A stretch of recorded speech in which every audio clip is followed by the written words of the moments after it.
4:30 p.m. in Moscow. These are your RT headlines. Syria denies opposition accusations it was behind Friday's massacre that killed scores of civilians, as some analysts point to the suspicious timing of the atrocity. Conflict from Syria increasingly spilling into neighboring Lebanon, fueling fears of another civil conflict in the region. And other stories shaping the week: 10,000 Canadians march against tuition hikes and the new law to curb demonstrations, despite previous protests ending in clashes and mass arrests. Up next, a look at the possible consequences of the Syrian conflict in a talk with the country's Deputy Foreign Minister. Despite all the efforts so far to put an end to it, the violence in Syria is continuing and seems to be increasing. Why has the Syrian government been unable to put an end to this? Well, actually, it is the very strong desire and determination of the Syrian government from the very beginning to put an end to violence. But the ball is not in the court of the Syrian government now or in the Syrian people. It is in the court of those who do not want to see peace and stability and security in Syria, particularly those who are calling and declaring every now and then for arming these armed groups, for also smuggling of arms and weapons into the Syrian territory from neighboring countries, are also financing these armed groups. And fourthly, which is very important, is distorting the picture of the reality of what is really happening in Syria. And hence comes the, if we say, which is now the talk of the moment, about Annan plan. And Annan plan calls for ending of violence, which is true, and also for other 6 points. But again, at the same time, it calls for commitments by the neighboring countries, by those who are supporting. But from the part of the Syrian government, why are the violations of the peace plan still happening in some areas? Well, actually, what you have said is that this supervision mission of the United Nations, especially the chairman of the president of the mission, has clearly said that the Syrian government and authorities have really cooperated with the mission, facilitated their entry, and facilitated their movement as well. Also, it is said, he said also that, yes, the government and the authorities have withdrawn the vehicles and heavy vehicles from the centers of the towns, which means that the Syrian government did cooperate, and this is a fact, a new fact on the ground. I did not hear from the Commission any statement saying that the Syrian government has violated.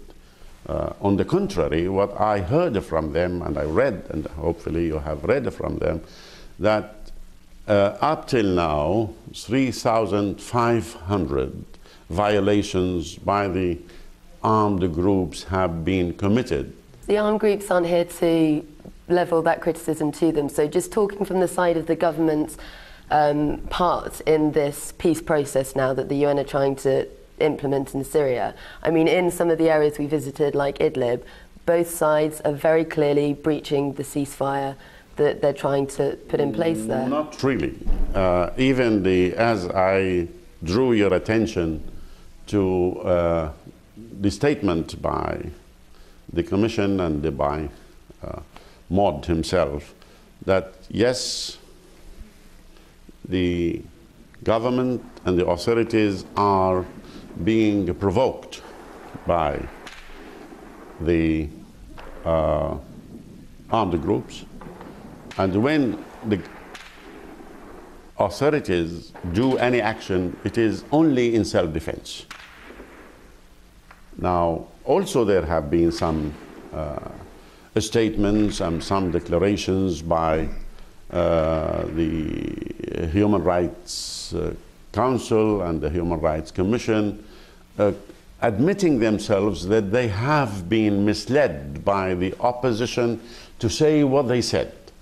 foreign interference can only go so far to explaining the instability.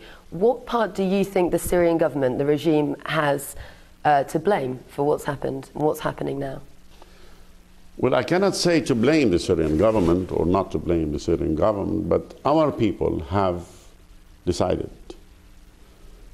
that there is no way but dialogue.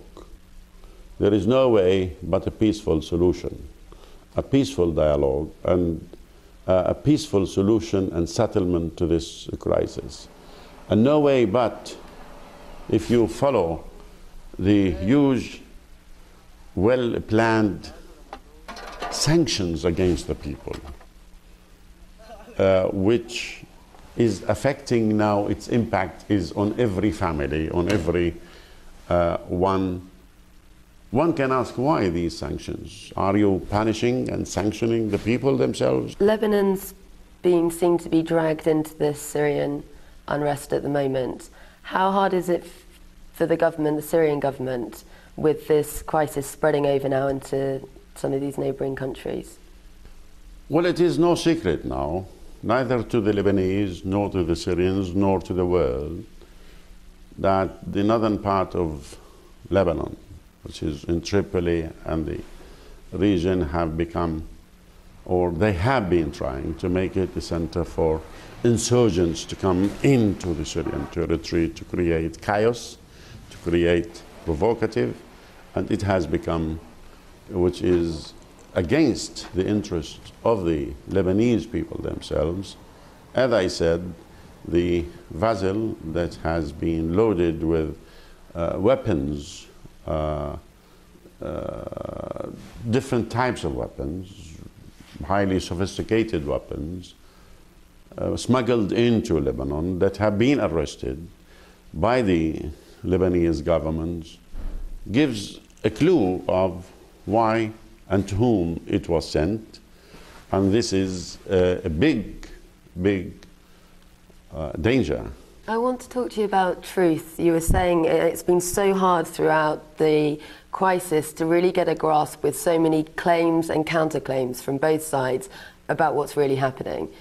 From the very beginning, the Syrian government have said that this is terrorist groups and armed gangs operating in the country. But for you, where do the unarmed people who oppose the regime fit into this?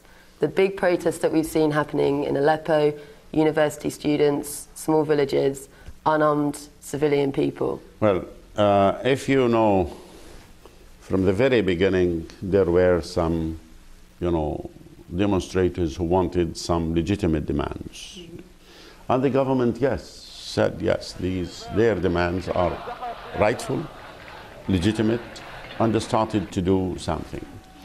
Then they started saying that it is peaceful demonstrations, but as a matter of fact, it was not peaceful. And the government and the authorities started to say these are not peaceful. They are provoking, they are killing the people, they are kidnapping, and nobody believed. And when the government started and the truth started to be revealed, it's only recently they said, yes, there are armed groups.